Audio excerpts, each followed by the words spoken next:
তাহাজ্জুদে আর ফজরের অভ্যাস আছে যার, রহমত পূর্ণ প্রভাত হয় তার। আলহামদুলিল্লাহি রাব্বিল আলামিন, ওয়াসসালাতু ওয়াসসালামু আলা খাতামিন নাবিয়্যিন, আম্মা বা'দু, ফাআউযু বিল্লাহি মিনাশ শাইতানির রাজীম।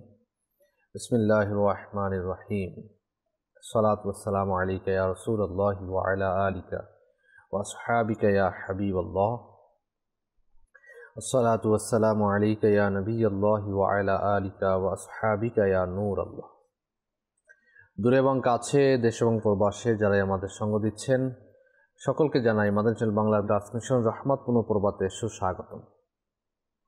শুরুতেই আসুন আমরা তিলাওয়াত শ্রবণ করে নিই। জি, তিলাওয়াত চালিয়ে দিই। أعوذ بالله من الشيطان الرجيم. بسم الله الرحمن الرحيم. فيومئذ لا يسأل عن ذنبه إنس ولا جان. فبأي آلاء ربكما تكذبان. يعرف المجرمون بسيماهم فيؤخذ بالنواصي والأقدام. فبأي آلاء ربكما تكذبان. هذه جهنم التي يكذب بها المجرمون. يطوفون بينها وبين حميم آن. فبأي آلاء ربكما تكذبان. ولمن خاف مقام ربه جنتان. فبأي آلاء ربكما تكذبان. ذواتا أفنان. فبأي آلاء ربكما تكذبان. فيهما عينان تجريان. فبأي آلاء ربكما تكذبان. فيهما من كل فاكهة زوجان. فبأي آلاء ربكما تكذبان. متكئين على فرش بطائنها من استبرق. وجنى الجنتين دان. فبأي آلاء ربكما تكذبان. صدق الله العظيم. আলহামদুলিল্লাহ। সূরা আর রহমানের মধ্যে যেখানে আযাবের কথাও রয়েছে, সেখানে নিয়ামতের কিছু আলোচনা আমরা শ্রবণ করলাম। আল্লাহ পাক আমাদেরকে আযাব থেকে মুক্তি দান করুন এবং তার নিয়ামত দ্বারা আমাদেরকে ধন্য করুন, আমিন। বিজাহি খাতামিন নাবিয়্যিন। দর্শক শ্রোতা, রহমতপূর্ণ পর্বতে আমরা একটি বিষয় নিয়ে থাকি, আর বিষয়ের আলোচনার জন্য মুবাল্লিগে দাওয়াত ইসলামী আমাদের সাথে থাকেন। ইনশাআল্লাহ তাআলা আজকেরও এর ব্যত্যয় ঘটবে না ইনশাআল্লাহ। আসুন আমরা হামদে বাড়ি তাআলা শ্রবণ করে নিই। জুনাইদ ভাই আমাদের সাথে রয়েছেন। আজকের আমাদের হামদে বাড়ি তাআলা শোনাবেন, কালাম শোনাবেন ইনশাআল্লাহ। আসুন আমরা হামদে বাড়ি তাআলা শ্রবণ। সাল্লি আলা রাসূলিনা সাল্লি আলা মুহাম্মাদিন সাল্লি আলা নবিয়িনা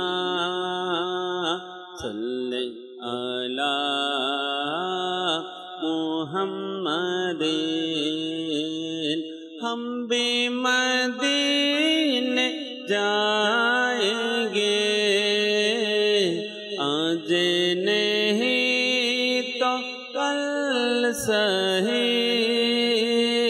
हम भी मदीने जाएंगे,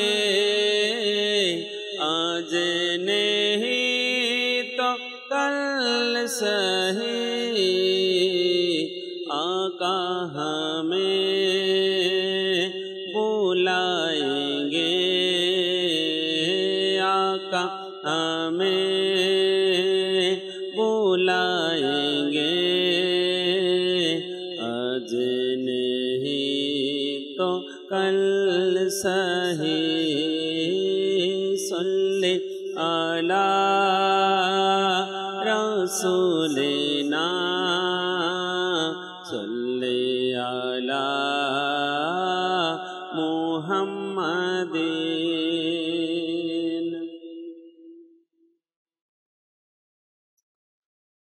अल्लाह सर्वशक्तिमान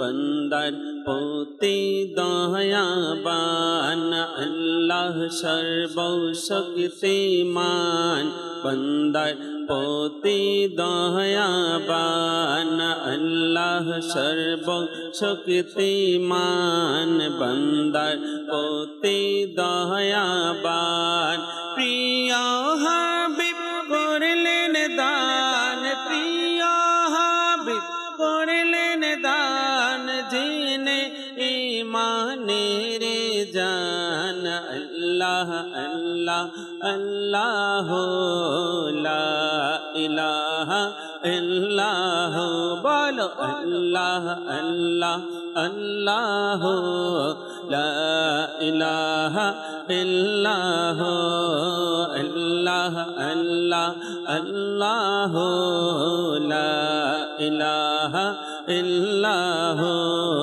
अल्लाह अल्लाह अल्लाह ला इलाहा इल्लाह।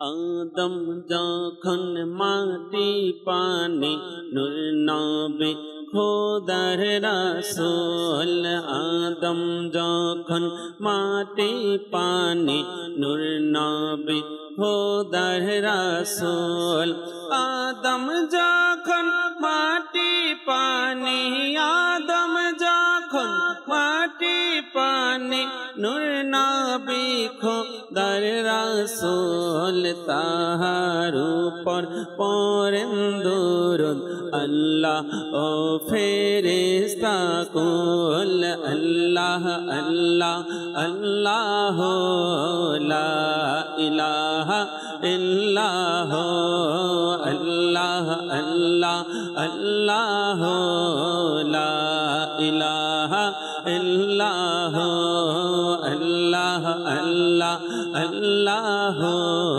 লা ইলাহা ইল্লাহ। আমরা গুনাহগার বান্দা ক্ষমা করে দাও খোদা আমরা গুনাহগার বান্দা ক্ষমা করে দাও খোদা দেখাও নবী রওজা দেখাও নবী রওজা সেথায় পড়ব মোর এই কালেমা লা ইলাহা ইল্লাল্লাহ মুহাম্মদ রাসূলুল্লাহ লা ইলাহা ইল্লাল্লাহ মুহাম্মদ রাসূলুল্লাহ আল্লাহ আল্লাহ আল্লাহ লা ইলাহা ইল্লাহ আল্লাহ আল্লাহ আল্লাহ লা ইলাহা ইল্লাহ।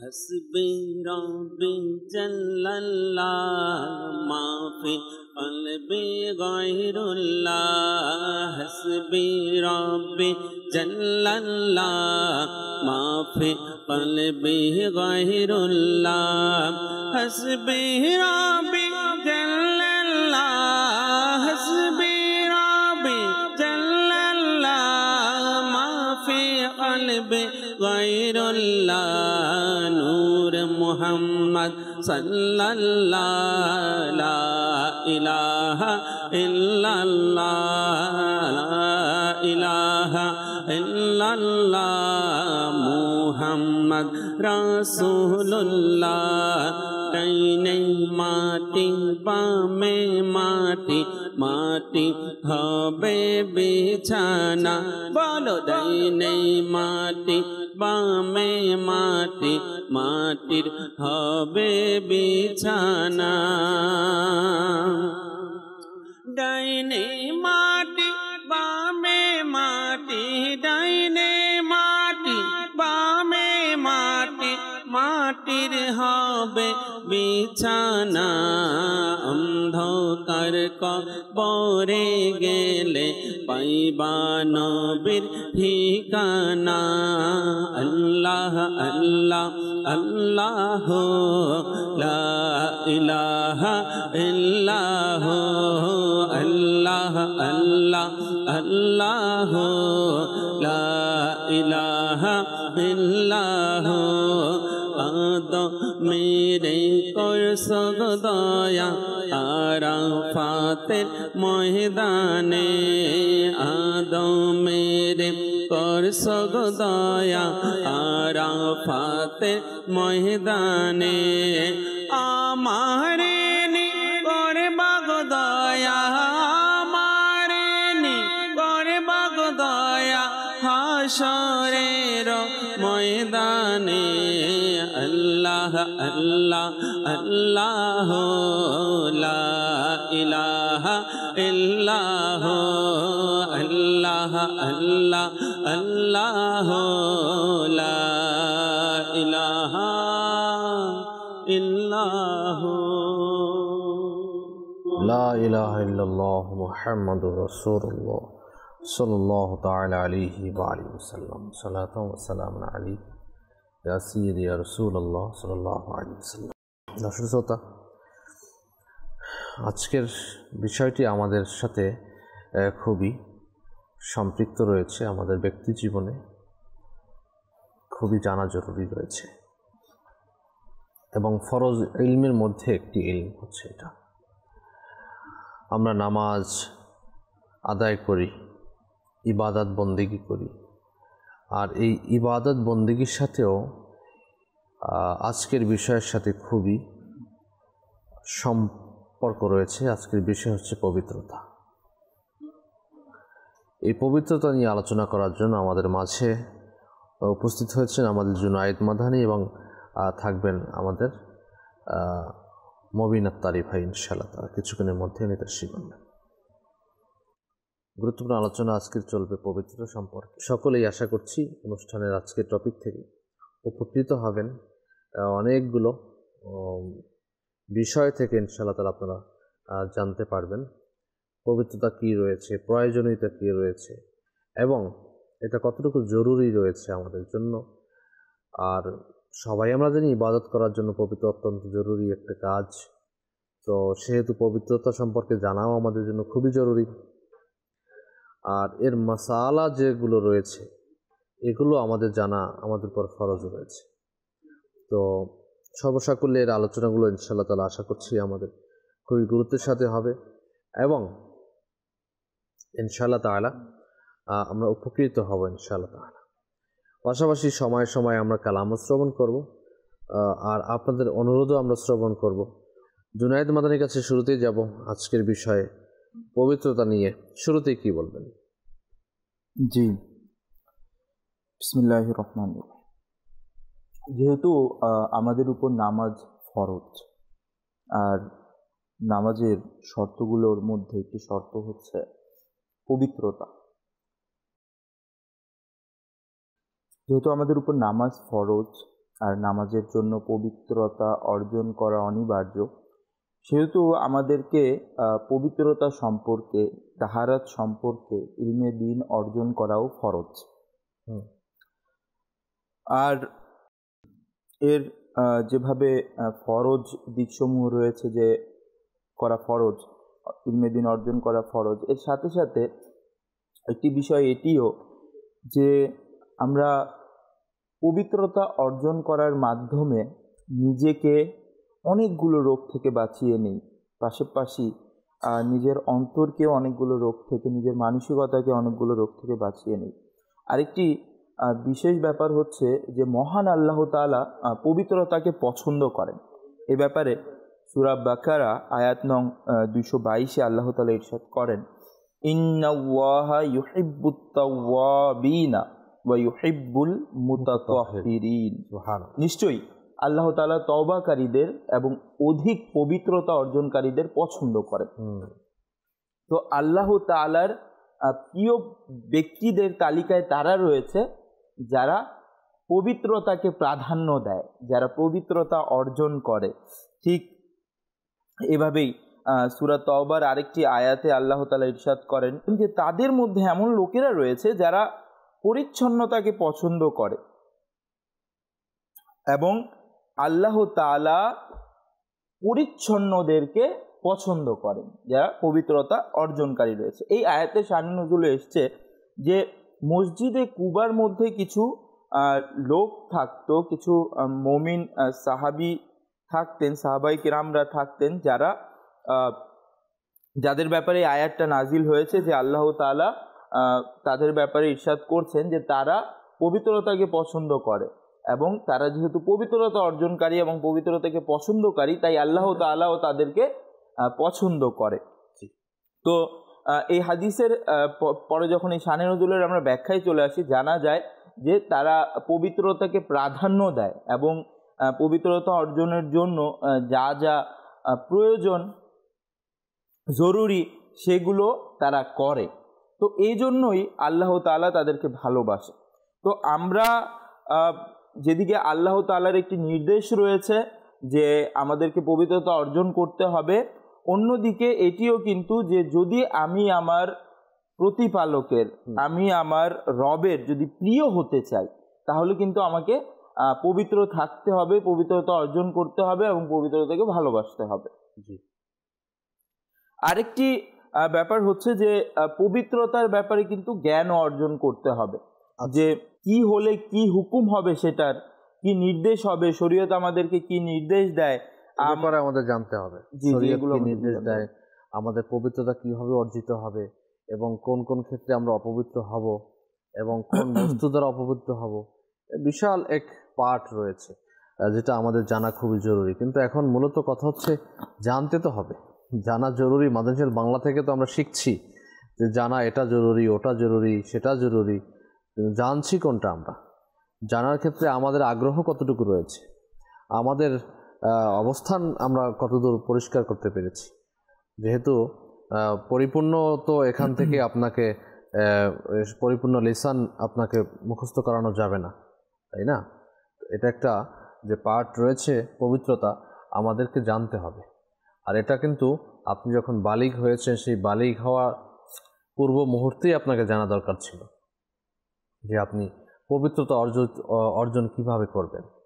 গোসলের মাধ্যমে পবিত্র অর্জন হয়, ওযুর মাধ্যমে অর্জন হয়, কাপড়ে যদি নাপাকি লেগে যেত কাপড় পাক করার পদ্ধতি আলাদা রয়েছে, তো কার্পেট নাপাক হয়ে গেলে তা পাক করার পদ্ধতি আলাদা রয়েছে, আপনার যদি তোষক, লেপ, এ কম্বল এগুলো নাপাক হয়ে গেলে এর পদ্ধতি আলাদা রয়েছে, জমিন যদি নাপাক হয় এর পাক করার পদ্ধতি আলাদা রয়েছে, দেয়াল যদি নাপাক হয়ে যায় এর পদ্ধতি আলাদা রয়েছে।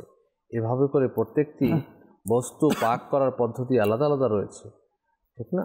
এজন্য এগুলো তো আমাদেরকে জানতে হবে, কখন কোন জিনিসটি আমাদের সামনে চলে আসে, কোন জিনিসটি আমাদের জন্য খুব জরুরি পড়ে যায়। তো সেই জিনিসটা যদি তখন আমাদের মনে না থাকে এবং যদি আমরা না জানি, না বুঝি, তখন কিন্তু আমরা এগুলো থেকে আমরা মেহরুম থেকে যাব এবং হতে পারে যে না জানার জন্য আমাদের নামাজ হচ্ছে না, না জানার জন্য আমাদের ইবাদত বন্দিগি হচ্ছে না, আর ইবাদত বন্দিগি হচ্ছে না এর নূরও আমরা পাচ্ছি না। আর নূর না পাওয়া মানে হচ্ছে যেই নামাজের ব্যাপারে আসছে যে নামাজ সকল খারাপ কাজ থেকে মানুষকে বিরত রাখবে, তো এখন নামাজও পড়ছে মানুষ কিন্তু আবার খারাপ কাজও করছে। এর মানে হচ্ছে তার নামাজ হয়তো কবুল হচ্ছে না। নামাজ কবুল হলে তো সে নিশ্চয়ই আপনার খারাপ কাজ থেকে বিরত হতো। এখন নামাজ কবুল কিভাবে হবে? সে তো অপবিত্র অবস্থায় নামাজ আদায় করছে। আচ্ছা, জেনে বুঝে কেউ যদি অপবিত্র অবস্থায় সিজদা দেয়, এটা কত বড় শক্ত হারাম কাজ। আল্লাহু আকবার। তো অসংখ্য আপনার আলোচনা রয়েছে, মুবিন ভাই আমাদের সাথে রয়েছেন, যাবো মুবিন ভাইয়ের কাছে আজকের বিষয় পবিত্রতা। আলহামদুলিল্লাহি রাব্বিল আলামিন ওয়াসসালাতু ওয়াসসালামু আলা সাইয়্যিদিল মুরসালিন আম্মা বা'দ ফাআউযু বিল্লাহি মিনাশ শাইতানির রাজিম বিসমিল্লাহির রহমানির রহিম। আসলে একটা বিষয় পবিত্রতার ব্যাপারে যদি আমরা আসি, দ্বীন ইসলাম আমাদেরকে যেমনিভাবে কুফর ও শিরকের অন্ধকার আবর্জনা থেকে কি পবিত্র করার মন মানসিকতা দেয় এবং এটাকে পবিত্র করে সম্মান ও মর্যাদা দান করেছেন, যে একজন মুসলমানকে দ্বীন ইসলাম যদি আমরা চিন্তা করি কুফরের অপবিত্রতা থেকে, শিরকের অপবিত্রতা থেকে তার অন্তরকে কি করা, আল্লাহ পবিত্র করা। তো এটার মন মানসিকতা যেভাবে দ্বীন ইসলাম আমাদেরকে দিয়েছে, তেমনি ভাবে জাহির ও বাতিনের পবিত্রতার উচ্চতম শিক্ষাও দ্বীন ইসলাম আমাদেরকে দিয়ে থাকে। আর এটা একজন মানুষের তার মানবতাকে সমুন্নত করার ক্ষেত্রে, উচ্চ মর্যাদায় পৌঁছানোর ক্ষেত্রে এটা বড়ই অনস্বীকার্য একজন মুসলমানের জন্য।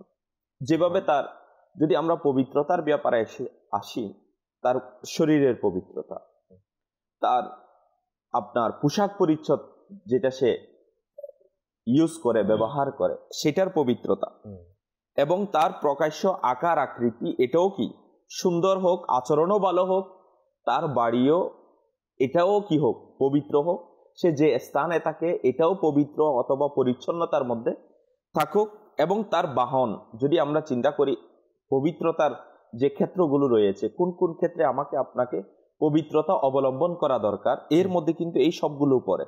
তার বাহন, সেটার উপর সে আরোহণ করে, এটাও পবিত্র হওয়া, এটাও পরিষ্কার পরিচ্ছন্ন হওয়া, এটা খুবই জরুরি। এবং দ্বীন ইসলাম এই শিক্ষাও দেয় এবং উৎসাহ প্রদান করা হয়েছে এই ব্যাপারে।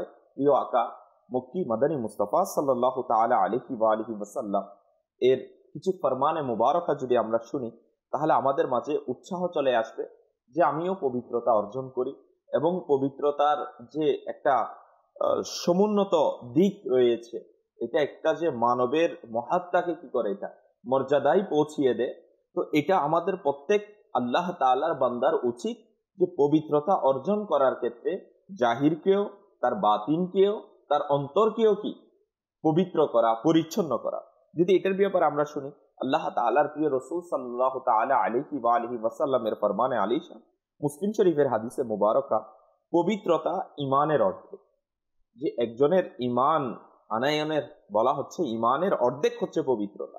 সুবহানাল্লাহ, সুবহানাল্লাহ। যদি আরো রিওয়ায়াত কানজুল উম্মাল কিতাবের মধ্যে আসছে, নিশ্চয়ই ইসলাম একটি পরিচ্ছন্ন দ্বীন। অপর আরেক বর্ণনায় রয়েছে আল্লাহ পাক ইসলামের ভিত্তি পরিচ্ছন্নতার উপর রেখেছে, তবে তোমরাও পরিচ্ছন্নতা অর্জন করো, কেননা জান্নাতে সে ব্যক্তি প্রবেশ করবে যার জাহির ও বাতিন কি হবে, পরিচ্ছন্ন হবে।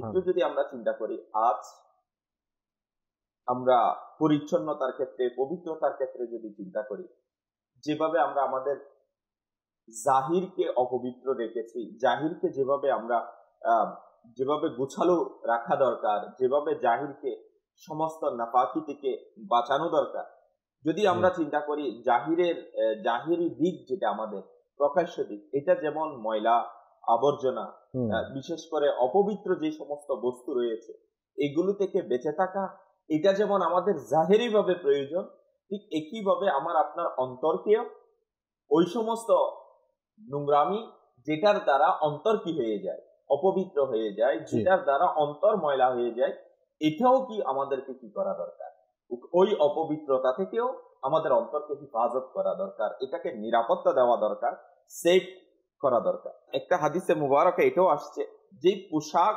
তোমরা পরিধান করো তা পরিষ্কার ও পরিচ্ছন্ন রাখো এবং নিজের বাহনের দেখাশোনা করো, আর তোমাদের প্রকাশ্য আকার ও আকৃতি এমন পরিচ্ছন্ন হোক যেমন যখন মানুষের মাঝে যাবে তারা তোমাকে সম্মান করে।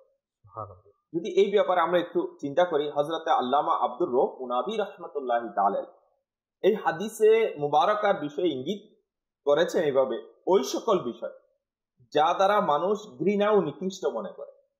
যদি কেউ অপবিত্র থাকে স্বাভাবিক ময়লা থাকে, তার শরীরের মধ্যে নোংরা থাকে, তাহলে মানুষ তার প্রতি স্বভাবতই ঘৃণা করবে, তার সাথে বসতে, তার সাথে উঠতে, তার সাথে গলা মিলাতে, খাবার খেতে সবকিছুতেই কিন্তু মানুষ তাকে এড়িয়ে চলতে কি করবে, চেষ্টা করবে। যারা পবিত্রতাকে পছন্দ করে, যারা পরিচ্ছন্নতাকে পছন্দ করে, তারা কিন্তু ওই দিক থেকে বেঁচে থাকার চেষ্টা করে। এই জন্যই দেখুন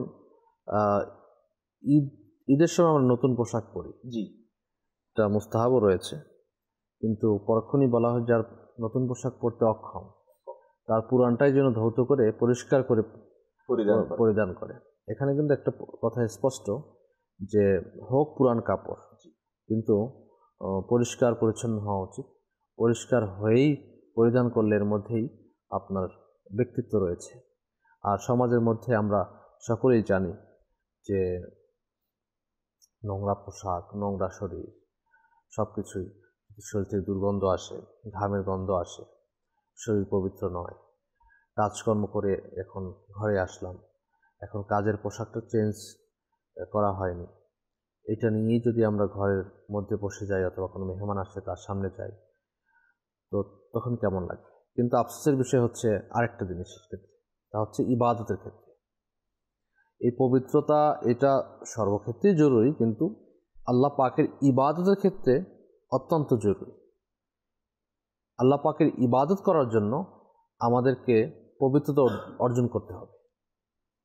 বিশেষ করে নামাজের ক্ষেত্রে যদি আমরা দেখি তাহলে দেখা যায় যে পবিত্রতা অর্জন করেছি, অজু তো আমরা করেছি, অজু হয়েছে কিনা তা আমরা জানি না, যদিও পরিপূর্ণভাবে অজু করতে পারলাম কিনা তা আমরা জানি না, কিন্তু পোশাক পরিচ্ছেদের দিকে যদি আমরা তাকাই তাহলে দেখা যাবে যে তার থেকে গন্ধ আসছে, জুতা পরে আসছি তো মোজা থেকে গন্ধ আসছে, নিজের শরীর থেকে দুর্গন্ধ আসছে, তো এ থেকে কিন্তু আমরা হেফাজত করি না।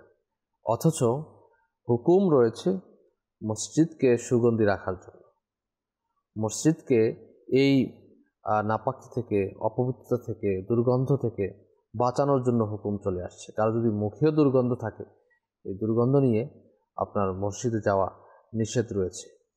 যাই হোক, আমরা আলোচনা শুনবো, আমরা কিছু কল রয়েছে, কল শ্রবণ করি, এরপরে আসবো জুনায়েদ ভাইয়ের কাছে, আজকের কালাম শ্রবণ করবো ইনশাআল্লাহ তাআলা। জি, কল চালিয়ে।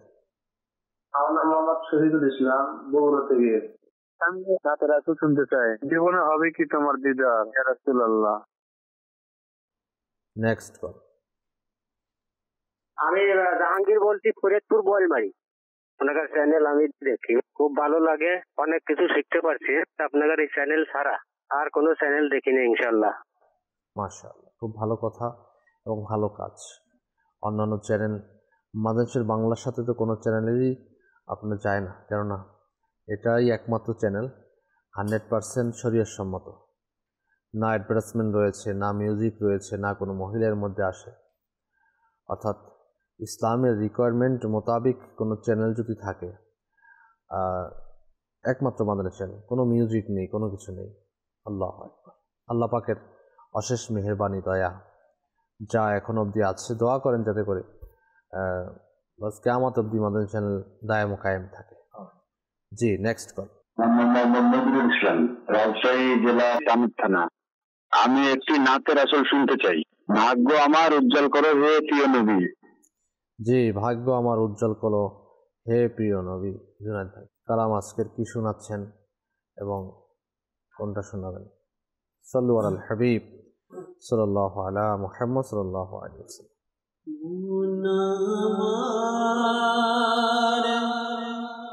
পেতে চাই গো তোমার দিদার, প্রিয় নবী করো পূরণ আশা আমার, করো পূরণ আশা আমার।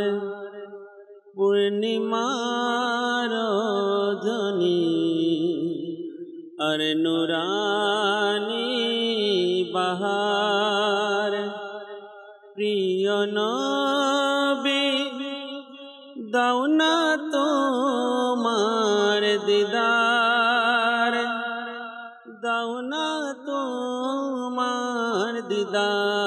দাও না তোমার দিদার, দাও না তোমার দিদার, দাও না তোমার দিদার, দাও না তোমার দিদার। মন আমার পেতে চায় ওগো তোমার দিদার, মন আমার পেতে চায় ওগো তোমার দিদার। প্রিয় নবী দাও না তোমার দিদার, দাও না তোমার দিদার, দাও না তোমার দিদার, দাও না তোমার দিদার। সিদরাতুল মুনতাহা জান্নাতে আরশে সবখানে তুমি গেলে শান শওকতে। সিদরাতুল মুনতাহা জান্নাতে আরশে সবখানে তুমি গেলে শান শওকতে। এই আধম গোলামের স্বপ্নে ও একবার, এই আধম গোলামের স্বপ্নে ও একবার। প্রিয় নবী দাও না তোমার দিদার, দাও না তোমার দিদার, দাও না তোমার দিদার, দাও না তোমার দিদার। মন আমার পেতে চায় ওগো তোমার দিদার। প্রিয় নবী দাও না তোমার দিদার, দাও না তোমার দিদার। মৃত্যুর সজায় পড়ে আছে গোলাম তোমার, নুরানি চেহারা দেখতে মন বেকুতার। মৃত্যুর সজায় পড়ে আছে গোলাম তোমার, নুরানি চেহারা দেখতে মন বেকুতার। যে নানি ভে না যায় জীবনের প্রদীপ তার, যে নানি বে না যায় জীবনের প্রদীপ তার।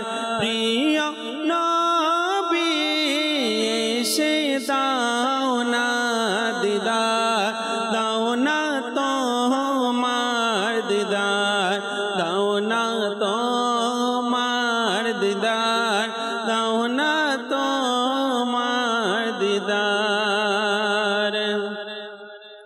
যখন হবে তোমার দিদার,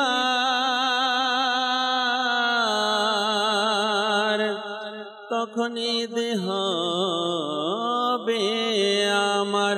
আমার স্বপ্নে আসনা মাদানী মদিনে ওয়ালে, দাও না তোমার দিদার, দাও না তোমার দিদার। মন আমার পেতে চায় ওগো তোমার দিদার। প্রিয় নবী দাও না তোমার দিদার, দাও না তোমার দিদার, দাও না তোমার দিদার, দাও না তোমার দিদার। নির্জন জায়গা কবর আর রাতের আধার কাফন পরিহিত আছে গোলাম তোমার নির্জন জায়গা কবর আর রাতের আধার কাফন পরিহিত আছে গোলাম তোমার থাকবে সে কিভাবে একা সাথী তার থাকবে সে কিভাবে একা সাথী তার কবর আলোকিত কর নূরে তোমার কর নূরে আলো তোমার নির্জন জায়গা কবর আর রাতের আধার কাফন পরিহিত আছে গোলাম তোমার থাকবে সে কিভাবে একা সাথী তার কবর আলোকিত কর নূরে তোমার কর নূরে আলো তোমার মন আমার পেতে চায় ওগো তোমার দিদার প্রিয় নবী করো পূরণ আশা আমার কর পূরণ আশা আমার পূর্ণিমার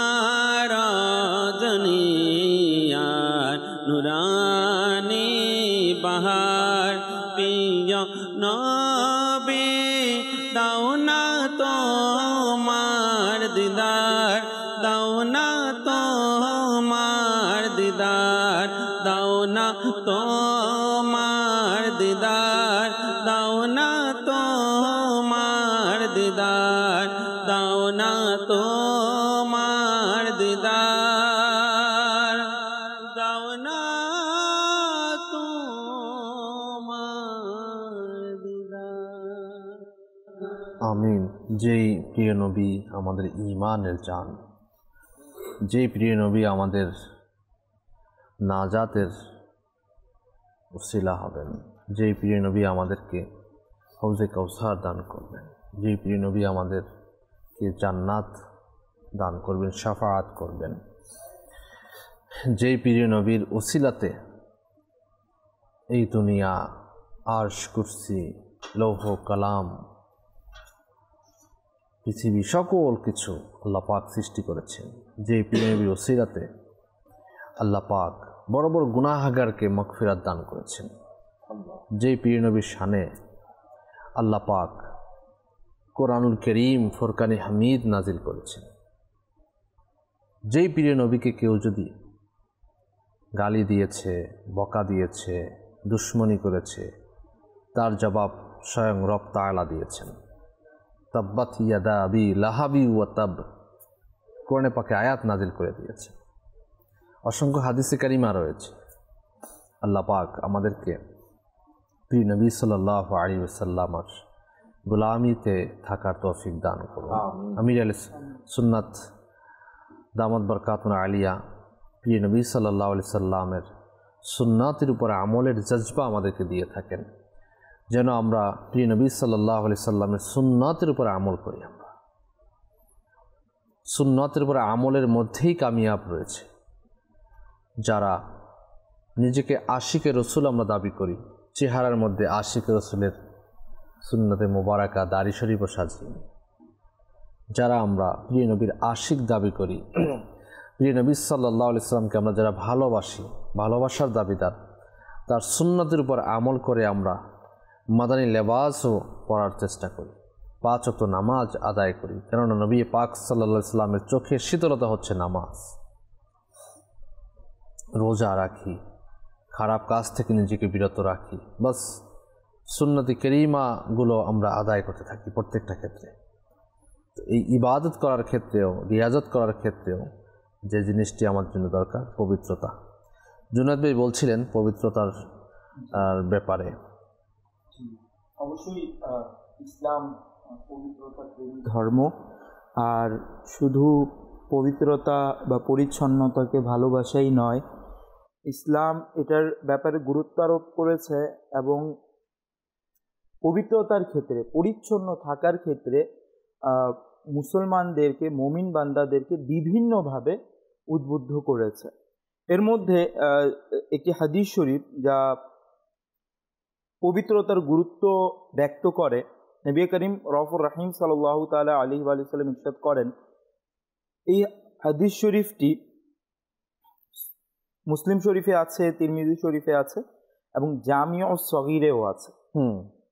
খুবই পরিচিত হাদিস শরীফ। হাদিস শরীফটি হচ্ছে আত-তুহুরু শাতরুল ঈমান, পবিত্রতা হচ্ছে ঈমানের অঙ্গ। তো আমি একজন মুমিন বান্দা, মুসলমান, যদি আমি আসলে প্রকৃতপক্ষে মুমিন হতে চাই, তাহলে কিন্তু একটি আবশ্যকীয় অংশ হচ্ছে আমার পবিত্রতা, পরিচ্ছন্নতা। এর সাথে সাথে যদি আমরা নবী করিম সাল্লাল্লাহু তাআলা আলাইহি ওয়া আলিহি ওয়াসাল্লামের জীবন আদর্শের দিকে দেখি, আমরা যেমন এখন একটি নবী করিম রউফুর রহিম সাল্লাল্লাহু তাআলা আলাইহি ওয়া আলিহি ওয়াসাল্লাম সংশ্লিষ্ট কিছু কথা আপনি বললেন, তো আমাদের নবী করিম সাল্লাল্লাহু তাআলা আলাইহি ওয়া আলিহি ওয়াসাল্লামকে ভালোবাসতে হবে আর ভালোবাসার দাবিও করতে হবে। আর যদি আমরা ভালোবাসার দাবি করি, তো নবী করিম সাল্লাল্লাহু তাআলা আলাইহি ওয়া আলিহি ওয়াসাল্লামের জীবনের যে আদর্শ রয়েছে, যে সুন্নাহ রয়েছে, সেগুলোকেও কিন্তু আমাদের পালন করতে হবে। আর যদি এটাই করি, তাহলে কিন্তু এর মধ্যে পবিত্রতা একটি অন্যতম একটি বড় অংশ এই ক্ষেত্রে। তো আমাদেরকে পবিত্রতাও অর্জন করতে হবে। নবী করিম রউফুর রহিম সাল্লাল্লাহু তাআলা আলাইহি ওয়া আলিহি ওয়াসাল্লাম পবিত্রতার ব্যাপারে যেদিকে উৎসাহ প্রদান করেছেন, সেখানে কিন্তু ইসলামের মধ্যে পবিত্রতার ক্ষেত্রে সূক্ষ্ম সূক্ষ্ম বিষয়গুলোও কিন্তু ধরা হয়েছে। যেমন আমরা যখন অজু করি, অজু করার ক্ষেত্রে কিন্তু আমাদেরকে কি করতে হয়, শুরুতে দুই হাতের কবজি পর্যন্ত ধৌত করতে হয়। এর কারণ কি, হাদিস শরীফে এসছে যে যখন অজু করা হয় তখন যেন দুই হাতের কবজি পর্যন্ত ধৌত করা হয়। এর কারণ কি, যে যখন কোনো ব্যক্তি ঘুমায়, এর কারণ হাদিস শরীফে বর্ণনা করা হয়েছে যে যখন কোনো ব্যক্তি ঘুমায়, তো ঘুমন্ত অবস্থায় তার হাতটা কোথায় রাত কাটিয়েছে সে কিন্তু তা জানে না।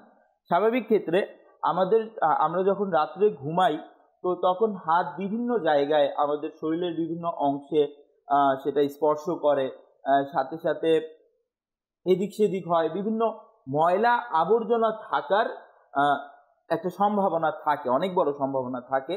তো এই ক্ষেত্রে যদি আমরা অজু করার সাথে সাথে যদি সেটার মধ্যে ডাইরেক্ট কুলি করতাম বা পানি হাতে নিয়ে ডাইরেক্ট মুখে নিয়ে নিতাম, মুখে ফেসে আমাদের মাখামাখি শুরু করতাম, তাহলে কিন্তু দেখা যেত যে হাতের ময়লাটা পানির সাথে মিশ্রিত হয়ে আমাদের চেহারাতে বা মুখে কুলি করার মাধ্যমে ভিতরে চলে যেত।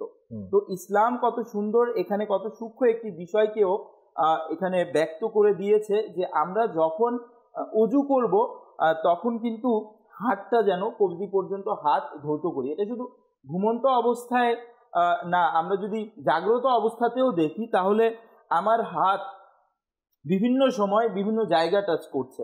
আমি যেখানে বসে আছি বা আমার যে মোবাইলটা ধরছি বা যেই আসবাবপত্র বা যা কিছু আমার সামনে আছে, যেটা অনেক মানুষ বারবার ধরছে, আর বিভিন্ন কিছু স্পর্শ করার মাধ্যমে সেগুলোকে বারবার স্পর্শ করা হচ্ছে।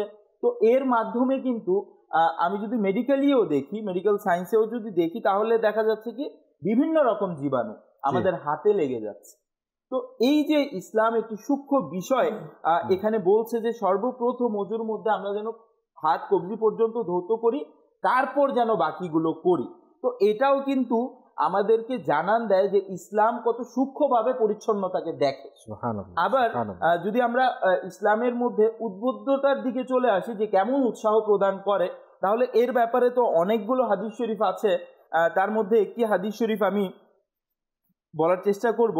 আবু হুরায়রা রাদিয়াল্লাহু তাআলা আনহু হতে বর্ণিত, তিনি বলেন নবী করিম সাল্লাল্লাহু তাআলা আলাইহি ওয়া আলিহি ওয়াসাল্লাম থেকে তিনি বর্ণনা করেন, নবী করিম সাল্লাল্লাহু তাআলা আলাইহি ওয়া আলিহি ওয়াসাল্লাম ইরশাদ করেন, মুসলিম শরীফের হাদিস, ইযা তাওয়াদ্দা আল আবদুল মুসলিমু আবিল মুমিনু ফাগাসালা ওয়াজহাহু খরাজা মিন ওয়াজহিহি কুল্লু খাতিয়াতিন নাযারা ইলাইহা বিআইনিহি মাআল মাই আও মা আখিরি কাতরিল মাই ফাইদা গাসালা ইয়াদাইহি খরাজা মিন ইয়াদিহি কুল্লু খাতিয়াতিন কানা বাতাশাতহা ইয়াদাহু মাআল মাই আও মা আখিরি কাতরিল মাই ফাইদা গাসালা রিজলাইহি। তো এভাবে করে এখানে কিন্তু এই হাদিস শরীফের মধ্যে নবী করিম রফুর রহিম সাল্লাল্লাহু তাআলা আলাইহি ওয়া আলিহি ওয়াসাল্লাম উৎসাহ প্রদান করার জন্য পরিচ্ছন্নতা পবিত্রতার ক্ষেত্রে কত সুন্দর ইরশাদ করেছেন যে যখন কোনো মুসলমান বান্দা, মুমিন বান্দা ওযু করে তখন সে যেই যেই অঙ্গ ধৌত করে সেই অঙ্গের গুনাহ ক্ষমা করে দেওয়া হয়, সেই অঙ্গের গুনাহগুলো ধৌত হয়ে যায়, পড়ে যায়।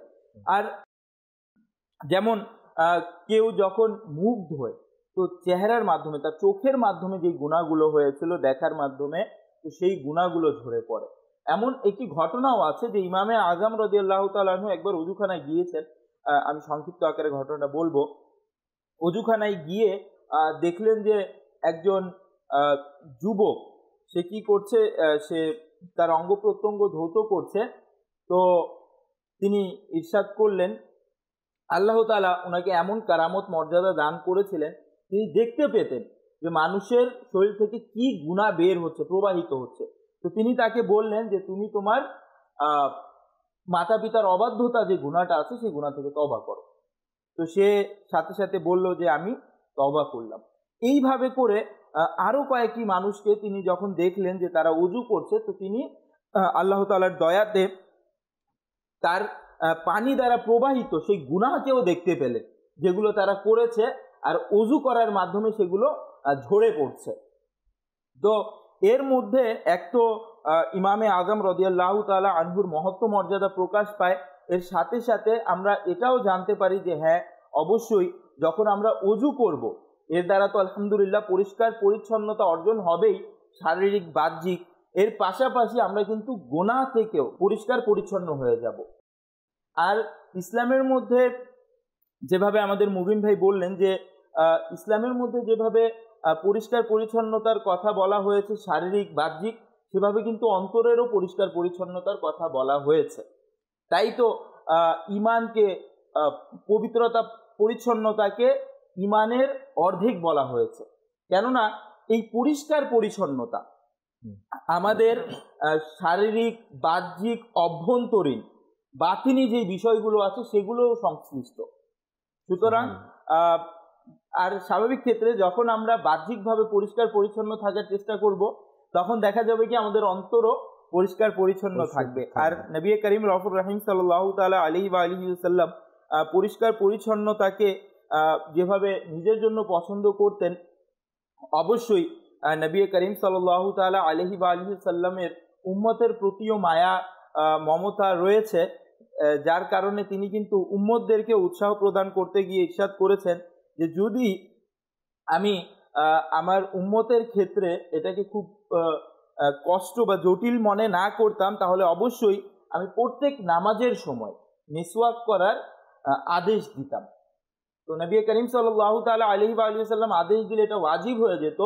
তো যদিও বা এটা ওয়াজিব না, কিন্তু এই কথার মাধ্যমে, এই বাক্যের মাধ্যমে, এই হাদিসের মাধ্যমে নবী করিম সাল্লাল্লাহু তাআলা আলাইহি ওয়া আলিহি ওয়াসাল্লাম কিন্তু আমাদেরকে এটা ব্যক্ত করে দিয়েছেন যে তিনি কত গুরুত্ব দেন মিসওয়াককে, আর আমাদেরকে কতটুকু গুরুত্ব কেন করা হয়। মিসওয়াক কেন করা হয়? মুখের পরিষ্কারের জন্য। জি জি, সুবহানাল্লাহ। আসলে বলছিলেন, শুনতে ইচ্ছে করছিল। বন্ধ হয়ে যায় অনেক সময়, মুখের মধ্যে বিভিন্ন ধরনের বস্তু লেগে থাকে, আটকে থাকে। অনেক সময় আমরা যদি চিন্তা করি, যেমন রাতেও ঘুমানোর পূর্ব মিসওয়াক করার ক্ষেত্রে আল্লাহ তাআলার প্রিয় মাহবুবের হাদিসে মুবারাকা রয়েছে, ঘুম থেকে ওঠার পরেও মিসওয়াক করার কি রয়েছে, হাদিসে মুবারাকা riwayat বর্ণিত রয়েছে।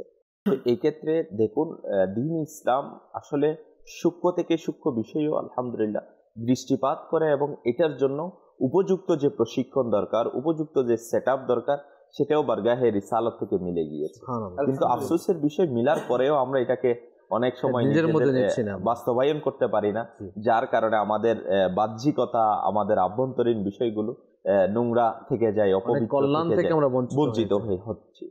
তো এই দিক দিয়ে অবশ্যই আমাদেরকে দৃষ্টিপাত করা দরকার। আর যেহেতু আলহামদুলিল্লাহ জাওয়াজাল আমরা পবিত্রতার ব্যাপারে শ্রবণ করছিলাম, যদি আমরা চিন্তা করি যে একজন শিশুর জন্ম থেকে শুরু করে তার কবরে যাওয়া পর্যন্ত, আর প্রতিটি ক্ষেত্রেই কিন্তু দ্বীন ইসলাম পবিত্রতার দিকে, পরিচ্ছন্নতার দিকে খুবই সুন্দর সেটআপ, যেটাকে আমরা যদি গাইডলাইন বলি না, আলহামদুলিল্লাহ জাওয়াজাল এটা মিলে গিয়েছে শরঈ আহকাম থেকে। এর মধ্যে যদি আমরা প্রথমত চিন্তা করি, আপনি বলবেন যে মৃত্যুবরণ করে এর পবিত্রতা, তো এটা কার দায়িত্বে? আর যে শুধুমাত্র জন্মগ্রহণ করেছে, তো এরও তো পবিত্রতা, পরিচ্ছন্নতা, পরিষ্কার হওয়া দরকার, এবং এটার দায়িত্ব কিভাবে? তো আমরা যদি চিন্তা করি, একজন বাচ্চা যখন দুনিয়াতে জন্মগ্রহণ করে, সে বিভিন্ন ধরনের রক্তের সাথে তার কি শরীর কি হয়ে থাকে, শরীরের মধ্যে রক্ত থাকে, এবং এটার দ্বারা আল্লাহু আকবার, যদি আমরা চিন্তা করি রক্ত মাংসের যে একটা তার অবয়ব আবরণ না, তো এটাকে তার মা বাবার প্রতি দায়িত্ব, বড়দের প্রতি তখন দায়িত্ব হয়ে যায় যে একজন সন্তান জন্মগ্রহণ করার সাথে সাথে তাকে পরিষ্কার করা, তাকে কি করা, আপনার ধৌত করে দেওয়া, তার শরীরকে মুছে দেওয়া, যে একটা দায়িত্ব। তো এটা তো ছোটবেলায় থেকে কি মা বাবার উপর দায়িত্বটা বর্তায়। সে যখন ময়লা কি করে, মল ত্যাগ করে, সে যখন প্রস্রাব করে দেয়, তাহলে এখান থেকে পবিত্রতা অর্জন করানো, তাকে পরিষ্কার রাখা, তারকে পানি দেওয়া, দৌত করা, এটা মা বাবার জিম্মাদারিতে চলে আসে। এবং প্রত্যেক মা বাবাই কিন্তু আলহামদুলিল্লাহ এটা কি করে, আমল করে থাকে। কেননা ওই মাকে তো পবিত্রতা অর্জন করতে হবে, বাবাকে পবিত্রতা অর্জন করতে হবে, কেননা ওই মা বাবার উপর তো তখন পবিত্রতা ফরজ রয়েছে। তো সে যখন সেটা কি করে, আমল করে, সাথে সাথে তার সন্তানের ক্ষেত্রে সেটা প্রয়োগ কখন থেকে, একদম ছোট থেকে শুরু হয়ে যায়। এবং যখন ওই সন্তান প্রাপ্তবয়স্ক হয়ে যায়, তখন ওই পবিত্রতার যে কি হুকুম, এটা তার উপর বর্তায়, এবং উজুর মাধ্যমে, গোসলের মাধ্যমে সে পবিত্রতা অর্জন করে থাকে। এভাবে সে নামাজের জন্য, এভাবে সে আল্লাহ তাআলার ইবাদতের জন্য, বান্দেগীর জন্য তাকে অবশ্যই কি হতে হচ্ছে, পবিত্র হতে হচ্ছে। এখন যদি একজন মানুষ সে মৃত্যুবরণ করে, ইন্তেকাল করে, এরপরেও দ্বীন ইসলাম কত সুন্দর বিধান রেখেছেন আমাদের জন্য, যে একজন মানুষ মুসলমানের ইন্তেকালের পর তাকে পবিত্র করা ছাড়া, তাকে গোসল দেওয়া ছাড়া তার জানাজা নিয়ে যাওয়া হয় না, তাকে কবরে নামানো হয় না, দাফন করা হয় না। তাকে প্রথমে কি করতে হয়, গোসল দিতে হয়, তাকে পবিত্র করে দেন, তাকে পবিত্র কাপড় পরিধান করিয়ে তাকে কি জানাজার জন্য নিয়ে যাওয়া হয়।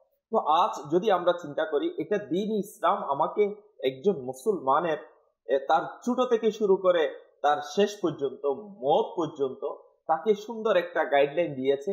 এটা পরিপূর্ণ পবিত্রতার ভিতর, পরিচ্ছন্নতার ভিতর। কিন্তু যদি এই শিক্ষা আমরা ছোটতেও আমাদেরকে কেউ, যখন আমরা নিজে অক্ষম ছিলাম না, তখন কারো না কারো মাধ্যমে আমরা কি হচ্ছে, পবিত্রতা অর্জন করছি, আমাকে পরিচ্ছন্ন করা হচ্ছে। আর যখন আমি স্বয়ং নিজে করার মতো সক্ষমতা অর্জন করেছি, এবিলিটি আমার কাছে আছে, কিন্তু তখন নিজেকে করতে হবে, কিন্তু আমরা ওইদিকে আমরা নজর দেই না। এর অনেকগুলো পার্টিকুলার মাসআলাও রয়েছে, যদি আমরা সেদিকে যাই তাহলে আরেকটা আবার মনে হয় পর্ব করতে হবে এর মধ্যে। তারপর সংক্ষিপ্ত আমি জুনায়েদ মাদানী থেকে টাচ নিব, যাতে করে এতটুকু মানে আমাদের শিক্ষার আগ্রহ জন্মে, যেটা আমাদের শিক্ষা গ্রহণ করা খুব জরুরি। এই পবিত্রতা আমাদের জন্য কতটুকু জরুরি সেটা তো শুনছি আমরা, অত্যন্ত জরুরি বিষয়।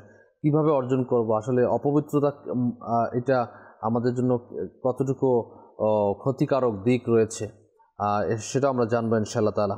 আর আমাদের কিন্তু সমাজের মধ্যে সমাজ ব্যবস্থাও দেখুন, আপনার বাড়ির সামনে যদি ডাস্টবিন থাকে আর সেই ডাস্টবিনের ময়লা যদি সাফ না করা হয়, ঘরের মধ্যে দেখুন, ঘরের মধ্যে কিচেনের সাথে হয়তো আপনার ডাস্টবিন থাকে ছোট, অথবা আপনি ঝুড়ি রাখেন, বালতি রাখেন, এর মধ্যে ময়লা আবর্জনা রাখতে থাকেন, আর যদি দিনের পর দিন এগুলো যদি না ফেলান, তাহলে আপনার ঘরের মধ্যে কী অবস্থা সৃষ্টি হবে চিন্তা করে দেখুন তো। এটা এক ধরনের পবিত্রতা, আপনি আপনার ময়লা আবর্জনাকে আপনি সঠিক জায়গায় ফেলা, আবার সেখান থেকে সিটি কর্পোরেশন বলুন, সরকার বলুন, অথবা বিভিন্ন মানুষজন বলুন, নির্দিষ্ট স্থানে পর্যন্ত পৌঁছানো, সেখানে পর্যন্ত নিয়ে যাওয়া, সেটাকে প্রসেসিং করা, এবং সেটা দিয়েও এখন অনেক কিছু উৎপাদন হচ্ছে। যাই হোক, সেদিকে যাচ্ছি না, কিন্তু পবিত্রতা অর্জনের জন্য আমাদেরকে পরিষ্কার পরিচ্ছন্নতা থাকার জন্য ইসলাম আমাদেরকে বলেছেন, এবং ইমানের একটা অংশ বলে দেওয়া হয়েছে পবিত্রতা। আল্লাহ পাক আমাদেরকে পবিত্র থাকার তৌফিক দান করুন। কলসের দিকে যাবো, এরপর ইনশাল্লাহ আসবো আপনার নিকট। আমরা ইনশাল্লাহ তারা যেটা রয়েছে কিছু মশালার দিকে আমরা একটু হালকা নজর দিব ইনশাআল্লাহ। জি, কল চালিয়ে দেব। আমার নাম তুমিন, আমি ময়মনসিংহ থেকে বলছি। আমি প্রতিদিন আপনার অনুষ্ঠানটি দেখি, এই দেখে আমি অনেক কিছু শিখতে পেরেছি। আমার জন্য দোয়া করবেন, আমি যেন আপনাদের মতো হতে পারি। আল্লাহ পাক আমাদের সকলকে আশিকে রাসূল বানাক এবং বেহেশত মাগফিরাত করুক, ঈমান ও আফিয়াত নসিব করুন, মিঠা মদিনা জিয়ারত নসিব করুন। Next call. আমার নাম মেহেদি হাসান ওয়ালিদ, আমি পঞ্চগড় কামারপাড়া থেকে বলছি। আমি শেষ সময় মনোরঞ্জন দেখি, আমার খুব ভালো লাগে। আমি একটি গাছ শুনতে চাই, মদিনা মদিনা আমাদের মদিনা। আচ্ছা জি, নেক্সট কল। আমি টাঙ্গাইল ডিস্ট্রিক্ট থেকে বলছি, মোহাম্মদ আব্দুল হামিদ। মাদানী চ্যানেলের সামনে বসে দেখতেছি, ভালো লাগছে। আমি এই চ্যানেলেই দেখি, দোয়া কালাম অনেক কিছু শিখতে পেরেছি। এইটাই দেখি, আল্লাহ রহমত করে দোয়া করি। আপনার আল্লাহ পাকের রহমত বর্ষণ হোক। দেখছেন, নিজেও দেখুন, অন্যকে দেখতে উৎসাহিত করুন ইনশাআল্লাহ তাআলা। জুনায়েদ ভাই, আপনার কিছু অনুরোধ ছিল, এগুলো যদি একটু সংক্ষিপ্ত আকারে পূরণ করে দিন, এরপর ইনশাআল্লাহ আমরা টপিকে আসবো। কিছু SMS-ও আসছে দিনাজপুর থেকে। চাঁদ শরীফ ভাই পরিবারের জন্য দোয়া করার জন্য বলেছেন। শাহ আলম ভাই আমাদের সাথে রয়েছেন, নাচ শুনতে চাচ্ছেন, ভালোবাসি ভালোবাসি প্রিয় নবীকে। রায়হান ভাই, তারপরে শহীদুল ইসলাম ভাই সাথে রয়েছেন, আরিফুল ইসলাম ভাই রয়েছেন। এভাবে করে আমাদের সাথে অনেকেই যুক্ত হয়েছেন। মাশাআল্লাহ। সাল্লু আলাল হাবিব সাল্লাল্লাহু তাআলা আলা মুহাম্মদ সাল্লাল্লাহু আলাইহি ওয়াসাল্লাম। মদিনা মদিনা আমাদের মদিনা, মদিনা মদিনা আমাদের মদিনা। মোদের জান প্রাণ হতে প্রিয় মদিনা, মোদের জান প্রাণ হতে প্রিয় মদিনা। সকল আশিকানে রাসূল মিলে বলছে, সকল আশিকানে রাসূল মিলে বলছে, মোদের কাছে জন্নত হতে প্রিয় মদিনা, মোদের কাছে জন্নত হতে প্রিয় মদিনা। ডেকে নাও আমায় তোমার চরণে আকা, ডেকে নাও আমায় তোমার চরণে আকা। দেখিয়ে দাও আমাকে প্রিয় মদিনা, দেখিয়ে দাও আমাকে প্রিয় মদিনা। মদিনা মদিনা আমাদের মদিনা, মোদের জানো প্রাণ হতে প্রিয় মদিনা। ভালোবাসি ভালোবাসি প্রিয় নবীকে, ভালোবাসি ভালোবাসি প্রিয় নবীকে, ভালোবাসি ভালোবাসি প্রিয় নবীকে ভালোবাসি ভালোবাসি প্রিয় নবীকে আমরা আল্লাহ আর নবীকে ভালোবাসি আমরা আল্লাহ আর নবীকে ভালোবাসি তাই তো মোরা জান্নাতের অধিকারী তাই তো মোরা জান্নাতের অধিকারী ভালোবাসি ভালোবাসি প্রিয় নবীকে ভালোবাসি ভালোবাসি প্রিয় নবীকে গাউসুল আজম আব্দুল কাদের জিলানী গাউসুল আজম আব্দুল কাদের জিলানী খাজা বাবা মঈনুদ্দিন আজমেরি আলা হযরত আহমদ রাজা বেরেলি হা শাহজালাল শাহপরান ইয়ামেনি সবাই বলে মদিনা মুদের রাজধানী সবাই বলে মদিনা মুদের রাজধানী ভালোবাসি ভালোবাসি প্রিয় নবীকে জীবনে হবে কি তোমার দিদার ইয়া রাসূলুল্লাহ জীবনে হবে কি তোমার দিদার ইয়া রাসূলুল্লাহ জীবনে হবে কি তোমার দিদার ইয়া রাসূলুল্লাহ জীবনে হবে কি তোমার দিদার ইয়া রাসূলুল্লাহ ইয়া শায়রো এছি আমি গুনাহগার ইয়া রাসূলুল্লাহ ইয়া শায়রো এছি আমি গুনাহগার ইয়া রাসূলুল্লাহ জাহানের যে দিকে তাকায় দরদি আর তোকে নাই জাহানের যে দিকে তাকায় দরদি আর তোকে নাই তুমি তর মতেরি ভণ্ডার যে ইয়া রাসূলুল্লাহ জীবনে হবে কি তোমার দিদার ইয়া রাসূলুল্লাহ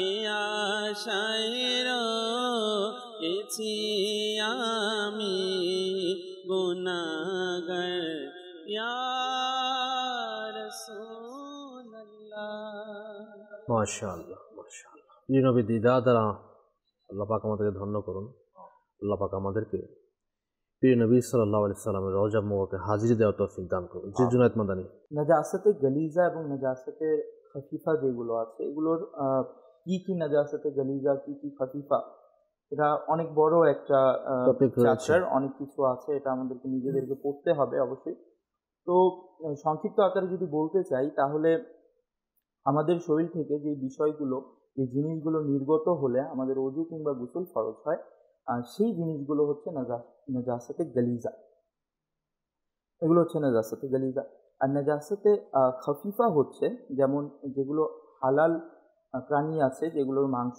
হালাল সেগুলোর প্রসাব হচ্ছে নাজাসাতে খফিফা এমনিভাবে ঘোড়ার প্রসাবও নাজাসাতে খফিফা অনুরূপ হারাম যেগুলো পাখি রয়েছে যেগুলো খাওয়া জায়েজ নেই সেগুলোর যে বিষটা রয়েছে সেটাও নাজাসাতে খফিফা এইভাবে করে এটা যদি আমরা বিস্তারিত বর্ণনাতে যাই তাহলে এরকমভাবে আলাদা আলাদা এক একটা জিনিসকে আলাদা আলাদা করে দেয়া হয়েছে যে কোনটা নাজাসাতে গালিজা কিংবা কোনটা খাফিফা। গালিজা এবং খাফিফা মানে কি? গালিজা মানে যেটাকে ভারী বা গাঢ়, বর্ণাপাকি আর কি, আর যেটা একটু বেশি জটিল, আর খাফিফা মানে হালকা। আচ্ছা, দুইটার হুকুম দুই রকম। হ্যাঁ, দুইটার পবিত্র হওয়ার ক্ষেত্রে দুইটার হুকুম দুই রকম। হ্যাঁ, তো এটা বলতে পারি যে এটার যেটা হুকুম দেয়া হয়েছে সেই হিসেবে এটার নামও কিন্তু নামকরণ করা হয়েছে। তো যেটার হুকুম ভারী, অর্থাৎ যদি আমরা নাজাসাতে গালিজার দিকে দেখি, যেটা বড় নাজাসাত, সেটার দিকে দেখলে নাজাসাতে গালিজার ক্ষেত্রে হুকুম হচ্ছে যদি 1 দিরহামের চাইতে বেশি লাগে। 1 দিরহাম কি, এটা ইনশাল্লাহ আমি সামনে বিশ্লেষণ করব। 1 দিরহামের চাইতে যদি বেশি লাগে তাহলে কিন্তু তাকে সেটা ধৌত করা ফরজ। যদি সেটা নিয়ে এসে নামাজ পড়ে ফেলে তাহলে নামাজ হবে না, একেবারেই হবে না। আর যদি সে এটা জেনে বুঝে করে তাহলে কঠিন গুনাহগারও সে হবে। আর যদি নামাজকে হালকা ভেবে করে, সেটাকে কোনো বিষয়ই মনে না করে, খুব নর্মালি ইজিলি নামাজকে নেয়, গুরুত্ব না দিয়ে যদি এরকম কিছু করে তাহলে কিন্তু এটা কুফর পর্যায়েও পৌঁছতে পারে। তারপর যদি 1 দিরহাম সমপরিমাণ হয় নাজাসাতে গালিজা, তাহলে কিন্তু এটা পাক করা, পবিত্রতা অর্জন করা এই ক্ষেত্রে ওয়াজিব হয়ে যায়। যদি কেউ পবিত্রতা অর্জন না করে আর নামাজ পড়ে নেয় তাহলে তার নামাজ মাকরুহে তাহরিমি হবে, অর্থাৎ তাকে পুনরায় নামাজ আবার আদায় করে নিতে হবে। আর এটার ক্ষেত্রেও সেম, যদি কেউ জেনে বুঝে নামাজ পড়ে ফেলে তাহলে কিন্তু এটা সে গুনাহগার হবে।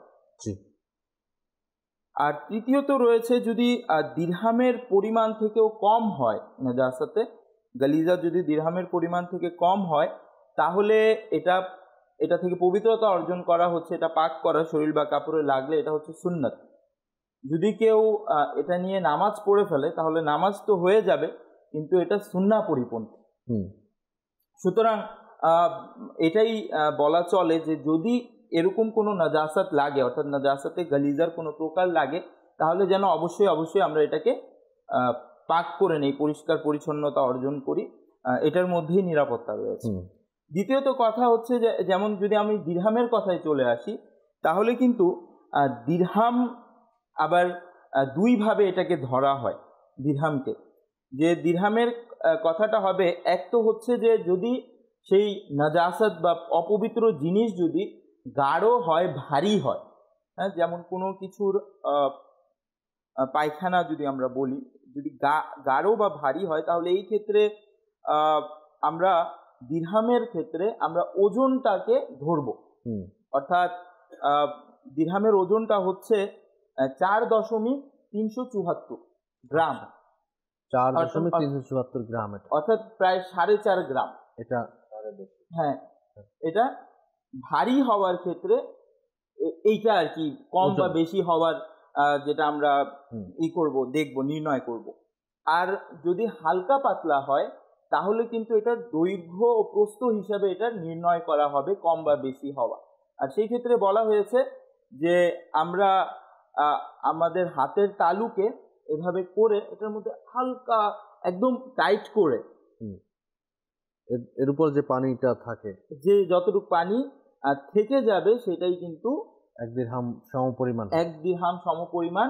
এটার থেকে বেশি হলে বেশি ধরবো। এটা কিসের ক্ষেত্রে? যদি নাজাসাত যদি পাতলা হয়, খাফিফা, যেমন প্রস্রাবের কথা বলেছেন। জি, প্রস্রাব ইত্যাদি।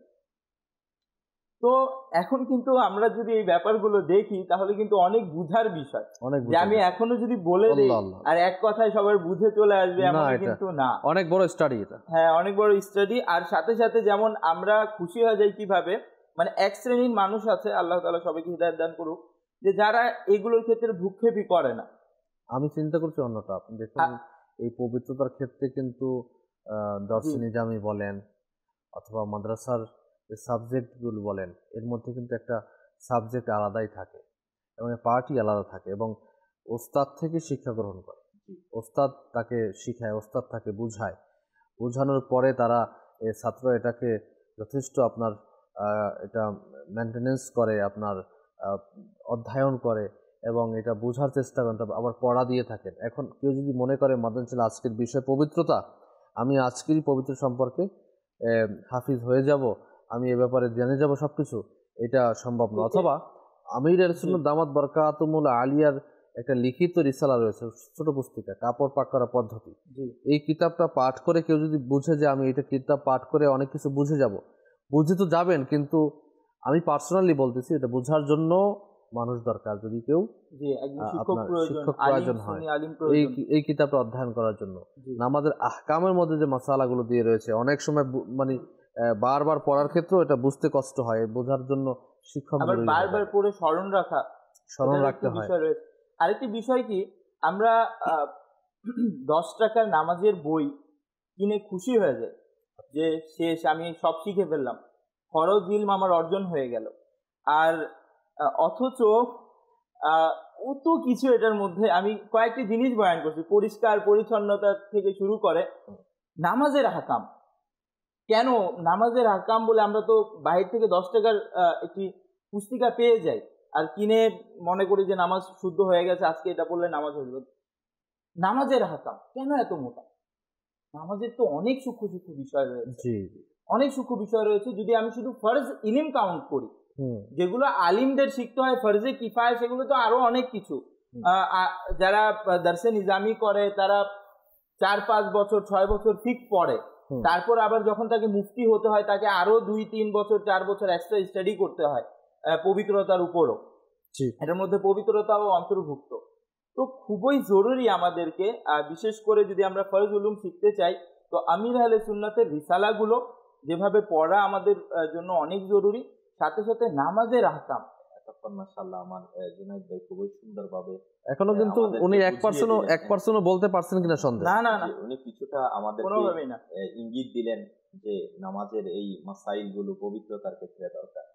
কিন্তু বড়ই আফসোস লাগে এটা যে আজকে এটা শিকার প্রতি আমাদের কতটুকু উৎসাহ রয়েছে। যদি আজ চিন্তা করি দুনিয়াবি যে ইলমগুলো রয়েছে, আজকে যদি ফিজিক্সের দিকে তাকাই, কেমিস্ট্রির দিকে যাই, তো আজকে বায়োলজির দিকে তাই, এগুলোর জন্য কত টিচারের উপর টিচার না, মানে কোন সাবজেক্ট নিলে চাকরির বাজার কোনটার জন্য ভালো হবে, এগুলো আমাদের কোন সাবজেক্ট কোন টিচার ভালো পড়ায় না, ওইটাও কিন্তু আমরা তালাশ করি। এমন নয় যে আমি যাকে পেলাম না তার কাছ থেকে পড়ে নিলাম। যদি দুনিয়াবি ক্ষেত্রে আল্লাহ তাআলার পানা সামান্যতক ছাড় দিচ্ছি না আমি, মানে এটা এত বেশি গুরুত্বের সাথে নিয়েছি এবং এটাকে আমি অ্যাচিভ করার চেষ্টা করছি, কিন্তু আমার আল্লাহ তাআলার বিধান পবিত্রতা অর্জন করা, শরীয়তের হুকুম আহকাম রয়েছে, তো এটার ব্যাপারে আমাদের কেন জানি শিখবে কোথায়, শেখার জন্য তো আপনার আল্লাহ তাআলার অনেক বড় দয়া। যদি কেউ শিখতে চায়, যদি কারো ইচ্ছা জাগে, তাহলে তার জন্য অবশ্যই অপরচুনিটি আছে। আলহামদুলিল্লাহ, আমি বলবো সবচেয়ে বড় অপরচুনিটি তো দাওয়াত ইসলামী দ্বীনি পরিবেশ। আর দাওয়াত ইসলামী দ্বীনি পরিবেশ প্রতি মাসেই আলহামদুলিল্লাহ 3 দিনের মাদানী কাফেলা করার উৎসাহ আমির আহলে সুন্নাত দামাত বরকাতুল আলিয়ার পক্ষ থেকে মিলছে। প্র্যাকটিক্যাল যদি আমি নিজেকে সুন্নাতের রাসূলের মধ্যে সাজিয়ে যাই, সেজে যাই, তখন দেখা যাবে যে এটা আমাদের জন্য অনেক বড় একটা, মানে তার জন্য ওই যে শয়তানের উপর মুখে পাথর মারার মতো একটা কাজ হয়ে যাবে। জি বলছিলেন, কোথায় কোর্স করবে? যদি প্র্যাকটিক্যাল আমলের দিকে আমরা আসতে চাই, তাহলে আল্লাহ তাআলার দয়ায় মাদানী কাফেলার মধ্যে তো আলহামদুলিল্লাহ সাবাজাল কিছু এমন ফরজ ইলম রয়েছে, নামাজ আহকামের হালকা থেকে শিডিউল জাদওয়াল মোতাবেক রয়েছে। তো আমি যদি একজন মুসলমান হিসাবে অন্তত পক্ষে আমি 3টা দিন যদি মাসে দেওয়ার সৌভাগ্য অর্জিত হয় দাওয়াত ইসলামীকে দিন, তো আস্তে আস্তে ইনশাআল্লাহ মাদানী কাফেলার মাধ্যমে শেখার সৌভাগ্য অর্জিত হবে। সাথে যদি আমি আসি, আলহামদুলিল্লাহ সাবাজাল 12 দিনের মাদানী কাফেলা রয়েছে এবং 63 দিনের মাদানী তারবিয়ত কোর্স, যেটা আলহামদুলিল্লাহ দাওয়াত ইসলামের মাদানী মহলে মুবাল্লিগ বানানোর ক্ষেত্রে, একজনকে আলহামদুলিল্লাহ জাবাজাল মুআল্লিম বানানোর ক্ষেত্রে বেসিক যে ইলমগুলো একজন মুসলমানের দরকার, আলহামদুলিল্লাহ সেগুলো ওই কোর্সের মধ্যে শেখানো হয় এবং আল্লাহ তাআলার দয়ায় প্র্যাকটিক্যালি শেখানো হয়। যে শুধু একজন নয়, আলহামদুলিল্লাহ যারা থাকবে তারা প্র্যাকটিক্যালি এটার মধ্যে একটা অভ্যস্ত হয়ে যায়। উস্তাদ সাহেব তাদেরকে ধরিয়ে শিখিয়ে দিচ্ছে, তাদেরকে প্র্যাকটিক্যালি উস্তাদ তাদের সাথে থাকতেছে এবং তাদেরকে শেখানোর জন্য আলহামদুলিল্লাহ একটা প্ল্যাটফর্ম রেডি করে দিয়েছে। ফরজ ইলমের মধ্যে যে একটা ইলম পবিত্রতা, নামাজের আগেও যে শর্ত রয়েছে, এর মধ্যে প্রথম শর্ত পবিত্রতা। এই পবিত্রতা কিভাবে অর্জন করব, এই বিষয়গুলো আমাদের জানা অত্যন্ত জরুরি এবং জানার জন্য আমাদেরকে কারো কাছে যাওয়া জরুরি। দাওয়াত ইসলামী আপনাদের জন্য এটা অনেক বড় সৌভাগ্য যে অপেক্ষা করছেন যে আপনারা কখন আসবেন, কখন শিখাবে। মুবাল্লিগিন বসে থাকে, কোর্সের মাধ্যমে, মাদানী কাফেলার মাধ্যমে শেখানো হয়, এর মধ্যে আমরা জয়েন্ট করি, ইনশাআল্লাহ তাআলা এগুলো শিখতে পারবো ইনশাআল্লাহ আযজা ওয়া জাল্লা। এছাড়া এই মাসআলাগুলো আরও বিস্তৃত জানার জন্য নামাজের আহকাম হানাফি রয়েছে পুরুষের জন্য, এবং ইসলামী মন্দের নামাজ রয়েছে মহিলাদের জন্য, এবং কাপড় পাক করার পদ্ধতি একটি ছোট পুস্তিকা রয়েছে।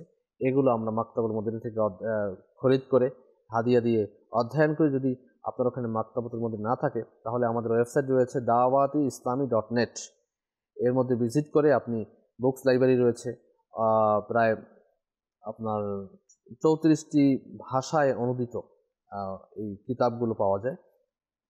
তো বাংলা ভাষাও রয়েছে, বাংলাতে কিতাবগুলো আপনি ওখানে পাবেন। ডাউনলোড করে আপনি পিডিএফ রিডার দিয়ে মোবাইল, স্মার্টফোন যে রয়েছে, স্মার্টফোনের মাধ্যমে, ট্যাবলেট পিসির মাধ্যমে আপনি অধ্যয়ন করতে পারবেন। আল্লাহ পাক আমাদেরকে তৌফিক দিক। আশা করছি আজকের অনুষ্ঠানের মধ্যে আমাদের মধ্যে আমরা তো কোনো কিছু দিতে পেরেছি কিনা জানি না, কিন্তু এতটুকু উপলব্ধি হয়তো হয়েছে যে আমাদের এটা শিক্ষা গ্রহণ করা জরুরি রয়েছে। পরিষ্কার পরিচ্ছন্নতা যে ঘরের মধ্যে থাকে, যে বাড়ির মধ্যে থাকে, সেখানে রোগ বালাই থেকে অনেক অংশে আমরা মুক্ত থাকি, এটা সকলেই বলবেন।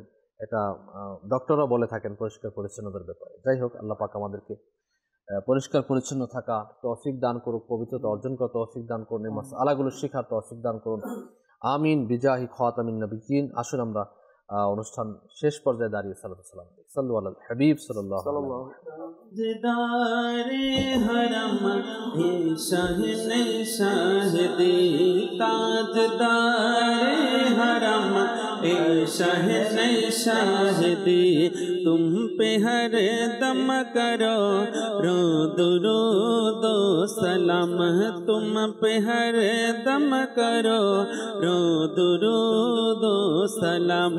हो निगाहे करम हम पे सुल्तान दी, हो निगाहे करम हम पे सुल्तान दी, तुम पे हर दम करो रो दुरूद सलाम।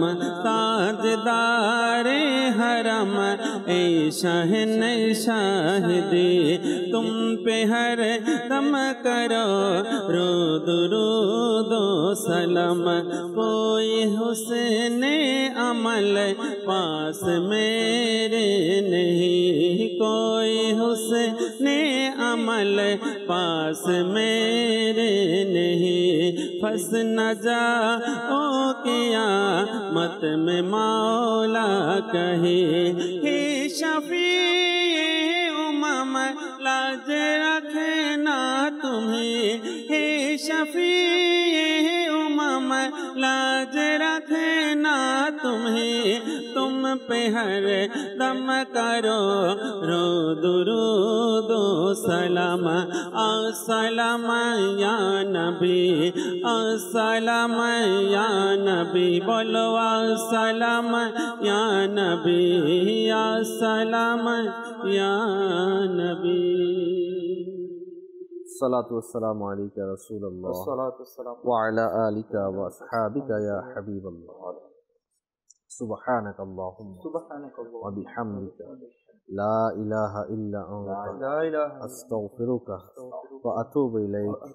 सुब्हानक अल्लाहुम्मा व बिहम्दिका ला इलाहा इल्ला अंता अस्तगफिरुका व अतूबु इलैक। सुब्हानक अल्लाहुम्मा व बिहम्दिका ला इलाहा इल्ला अंता अस्तगफिरुका व अतूबु इलैक। अल्लाहुम्मा बल्लिगना रमज़ान बिसिह्हति व आफिया। अल्लाहुम्मा इन्नी अस्अलुकल मुआफ़ाता फिद्दीनि वद्दुनिया वल आखिरह। अस्सलातु वस्सलामु अलैका नबिय्यल्लाह व अला आलिका व अस्हाबिका या नूरल्लाह ला इलाहा इल्लल्लाह मुहम्मदुर रासूलुल्लाह। তাহাজ্জুদ আর ফজরের অভ্যাস আছে যার, রহমত পূর্ণ প্রভাত হয় তার।